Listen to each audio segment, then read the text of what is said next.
Всем привет. Появился стук, значит, у меня. Пластмассовый. От воздушного коллектора. Разбирался дня 3. Думал, просела прокладка. Долбит по корпусу. Заменил прокладку. Оказалось, что это не прокладка. Начал смотреть, разбираться на сайте. Смотреть, думал, что-то кто-то говорил.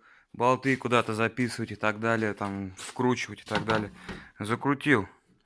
Думаю, зачем я это делаю? Давай обсматривать. Обсматривал коллектор полностью.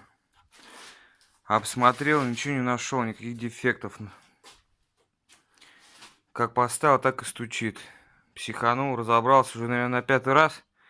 Нашел причину, что в самом коллекторе есть трещина, которую мне пришлось замазать поксиполом. Не знаю, отвалится, не отвалится, пойдет ли она туда дальше у меня в головку. Ну, дальше покажет. Но этот стук неимоверный был мне прям вообще не по зубам. Бесил меня конкретно. Заведу, посмотрю, будет стук, не будет стук. Поксипол даст свое действие, не даст. А так смотрел, лазил. Кто что говорит. Все по-разному. Никто толком ничего не может объяснить. Коробка, 120-й кузов. Стук. У кого что, у кого натяжители, у кого что.